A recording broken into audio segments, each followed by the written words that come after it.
So students have asked me, what is a good chisel? I want to buy some chisels, what do I get? And there are a few factors to take into consideration. Now you can buy yourself a new set of chisels, or you can buy second-hand chisels. With new chisels, they often come in a set like this, which is quite useful. I think rather than just buying one chisel, it's useful to have a variety of different widths. So, for example, this is 19 millimeters, this is 13. It's useful to have a really thin one as well, of 6 millimeters. But those are the most common sizes. If you want, you can get 10 mil as well. But I think, personally, 19, 13 and 6 I think would be a good start.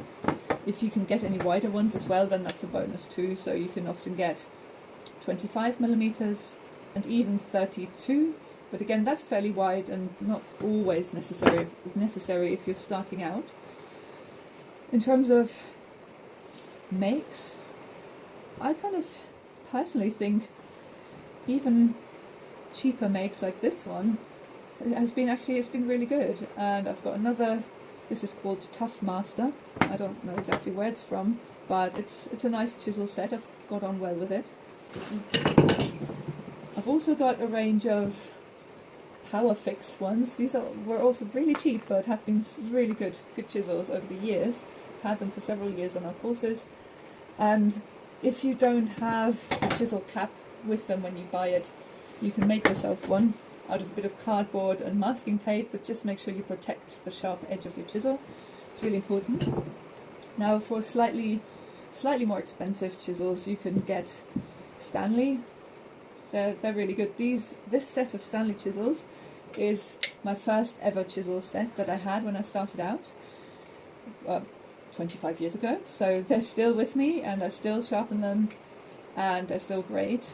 They're fantastic. They're not super expensive. I've got a Marples chisel as well, which I lovely make, and a really good handle. Now in terms of handles, you can get a lot of handles that are made of wood.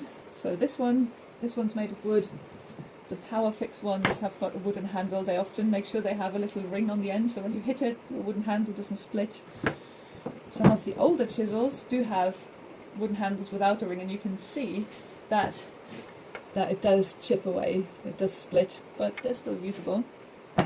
Now this is one of the chisels I bought, and it had a plastic handle with a lovely metal insert at the top, so I could hit it with a hammer. But you can see over the years some of the plastic is now actually really just coming off, so it's not great, to be honest. I'm not so happy about that. But again, this chisel is 25 years old, and just going to take all this rubbery plastic off and then it'll be fine again.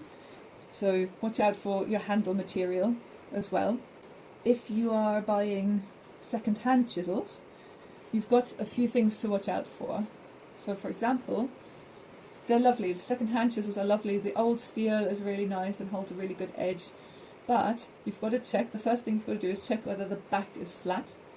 So if you're thinking of buying a second-hand chisel, always have a straight edge with you and hold it to the back, and then if you hold it up against the light, I can actually see some light that's shining through at the tip here between my ruler and the tip of the chisel, which means my chisel is ever so slightly bent, possibly been used for opening paint tins potentially, which is definitely not what you should use a chisel for, and it does bend them.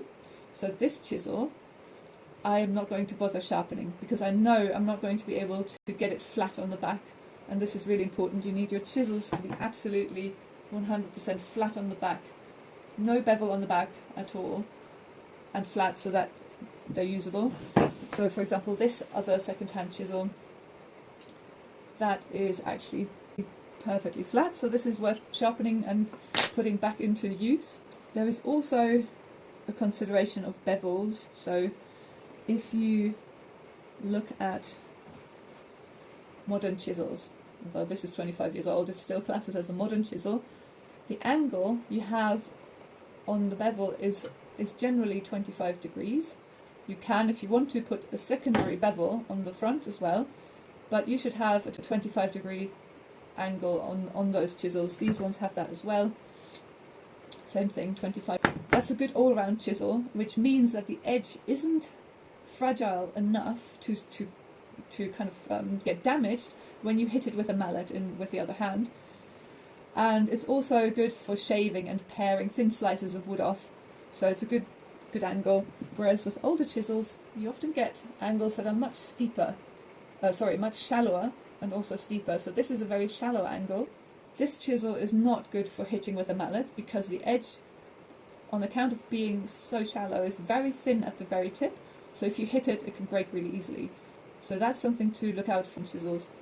But if you're buying them new online, they will generally come with a 25-degree bevel, angled bevel on them. And just the other thing to be aware of, if you're buying a new set of chisels, they don't come sharp enough to use them. They come fairly sharp, but it's not sharp enough to actually slice through wood. So if you do that, you will actually damage the edge a bit, and you'll have a much harder time sharpening it afterwards.